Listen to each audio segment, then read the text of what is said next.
Grace garden എന്ന എൻ്റെ YouTube ചാനലിലേക്ക് എല്ലാവർക്കും സ്വാഗതം.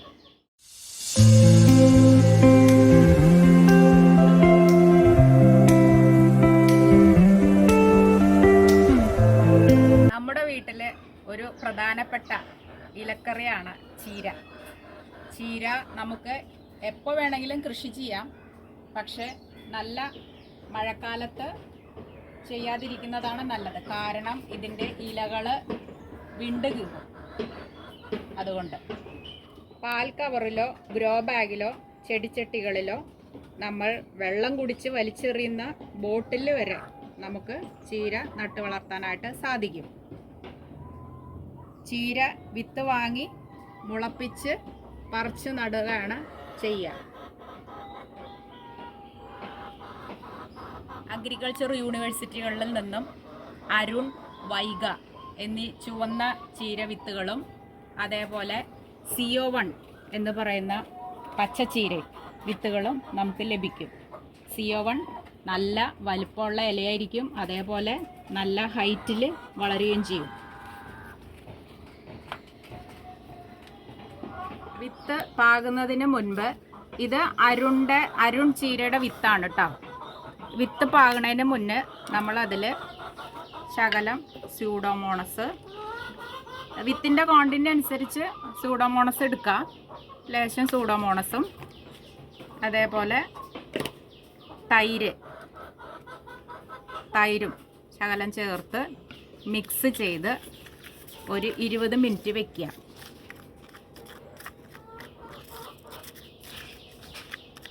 20 മിനിറ്റ് വയ്ക്കുക.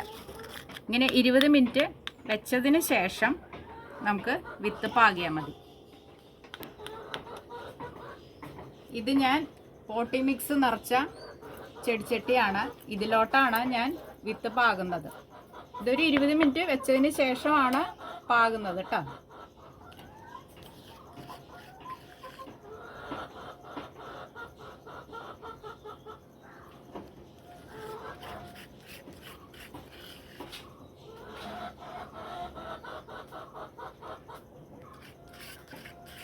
നമ്മൾ ഇങ്ങനെ ചെയ്യുമ്പോൾ എന്താണെന്ന് വെച്ചാൽ ചീരയിൽ ഈ ഇലപ്പുള്ളി രോഗം അങ്ങനെയുള്ള രോഗങ്ങളൊന്നും ഉണ്ടാവില്ല. നല്ല കരുത്തോടു കൂടി വളരുകയും ചെയ്യും, സൂഡോമോണസ് ഉള്ളത് കൊണ്ട്. എന്നിട്ട് അതിൻ്റെ മേലേക്ക് ശകലം ചകിരിച്ചോറ് ഇട്ട് കൊടുത്താൽ മതി.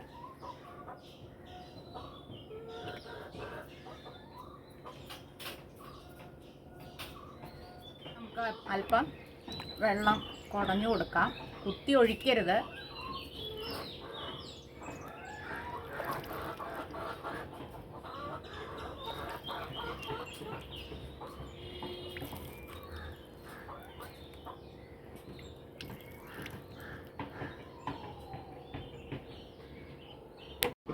വിത്ത് പാകി 3-4 ദിവസം ആകുമ്പോഴേക്കും മുളച്ചു തുടങ്ങും. അപ്പോൾ നമുക്കതൊരു 15 ദിവസം ഒക്കെ പ്രായമാകുമ്പോഴേക്കും നമുക്ക് പറിച്ച് നടാനുള്ള പാകമാവും. പറിച്ച് നടാൻ പാകമായ ചീര തൈകളാണ് ഇത്. CO1 ആണ് കേട്ടോ.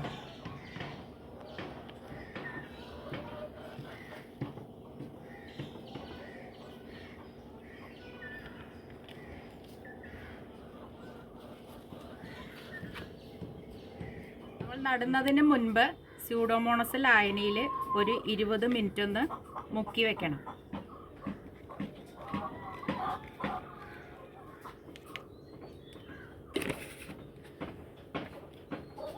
തൈകള് ഇങ്ങനെ മുക്കി വയ്ക്കുക.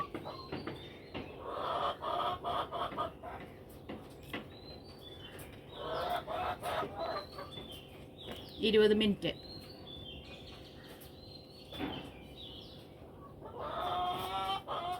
മിനിറ്റിന് ശേഷം തൈകളെ നമുക്ക് നടാം. ഞാൻ ഗ്രോ ബാഗിൽ പോട്ടി മിക്സ് നിറച്ച ഗ്രോ ബാഗാണ്, അതിലോട്ടാണ് ഞാൻ നടാൻ പോകുന്നത്.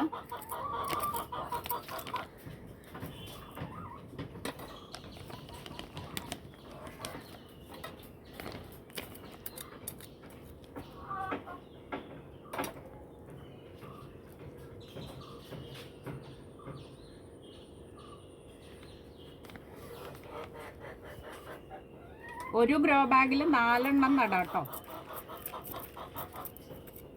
നല്ല കരുത്തോടെ വളരും.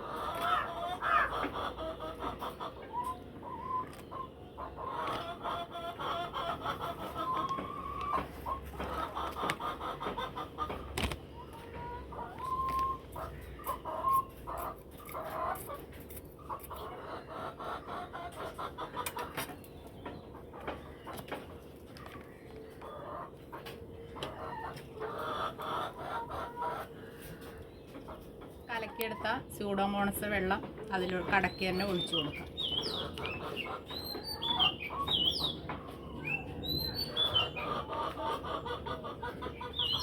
അല്പം വെള്ളം തളിച്ചു കൊടുക്കാം.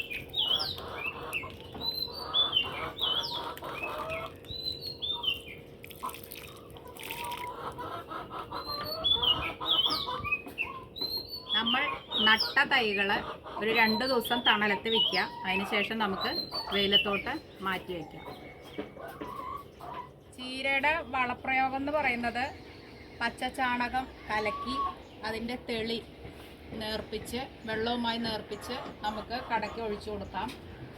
അതേപോലെ ഗോമൂത്രം വളരെ നല്ലതാണ്. പക്ഷെ അത് ഇലയിൽ തളിക്കാൻ പറ്റില്ല, അതിൻ്റെ സ്മെല്ലുണ്ടാവും. നമ്മൾ കൂട്ടാൻ വയ്ക്കുമ്പോഴും അതിൻ്റെ ഒരു ചുവ വരും. അപ്പോൾ കടയ്ക്ക് ഒഴിച്ചു കൊടുക്കുന്നതാണ് ഏറ്റവും നല്ലത്. പിന്നെ ബയോഗ്യാസ് സ്ലറി ഉപയോഗിക്കാം. അതേപോലെ നമ്മുടെ അടുക്കളയിലെ വേസ്റ്റായ പഴത്തൊലി ധാരാളം പൊട്ടാസ്യം അടങ്ങിയിട്ടുണ്ട് അതിൽ.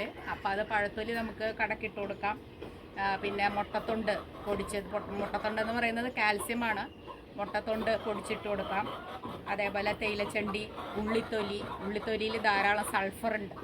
അല്ലെങ്കിൽ ഒരു ബക്കറ്റ് വെള്ളത്തിൽ ഉള്ളിത്തൊലിയും പഴത്തൊലിയും ഇട്ട് വെച്ച് 3 ദിവസത്തിന് ശേഷം അത് അരിച്ചെടുത്ത് വെള്ളവുമായി നേർപ്പിച്ച് നമുക്കത് കടക്ക് ഒഴിച്ചു കൊടുക്കുന്നത് നല്ലതാണ്. ഇനി നമുക്ക് നമ്മുടെ ചീര വിളവെടുക്കാം.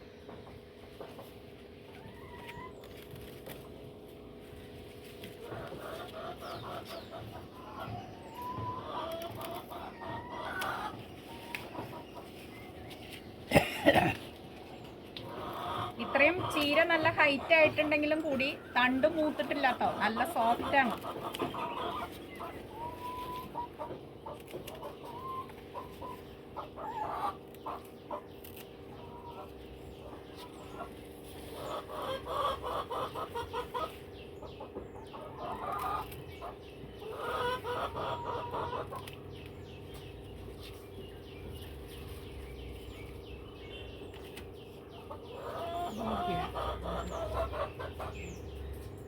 ചീരയിൽ ഇങ്ങനെ പുഴുക്കളുണ്ടാവാം. ഇങ്ങനെ ഇലകൾ ഇങ്ങനെ കൂടി അതിൽ പുഴുക്കളുണ്ടാവും. നമ്മളത് മാക്സിമം നോക്കി പുഴുക്കളെ എടുത്ത് നശിപ്പിച്ച് കളയുന്നതാണ് നല്ലത്, മരുന്നടിക്കാതിരിക്കുക മാക്സിമം. ഇനി പറ്റാത്ത സാഹചര്യമാണെങ്കിൽ മഞ്ഞൾപ്പൊടി വിതറി കൊടുത്താൽ മതി. ചീരയ്ക്ക് നല്ല സൂര്യപ്രകാശം ആവശ്യമാണ്. അതേപോലെ നമ്മുടെ കാലാവസ്ഥ നല്ല ചൂടാണല്ലോ, അതുകൊണ്ട് 2 നേരം ചീര നനയ്ക്കണം. നല്ല നനവുണ്ടായിരിക്കണം മണ്ണിൽ. ചീരയിൽ ധാരാളം ബീറ്റ കരോട്ടിൻ അടങ്ങിയിട്ടുണ്ട്. അതേപോലെ വൈറ്റമിൻ സി, പിന്നെ വൈറ്റമിൻ എ. കണ്ണിനൊക്കെ ബെസ്റ്റാണ് ചീര. അധികം ബുദ്ധിമുട്ടോ ചിലവോ ഒന്നും ഇല്ലാതെ നമുക്ക് ചീര കൃഷി ചെയ്യാനായിട്ട് സാധിക്കും. നമ്മൾ വേസ്റ്റാക്കി കളയുന്ന ബോട്ടിലോ അതുപോലെ പാൽ കവർ അതിലൊക്കെ നമുക്ക് നട്ടുപിടിപ്പിക്കാവുന്നതേ ഉള്ളൂ ചീര.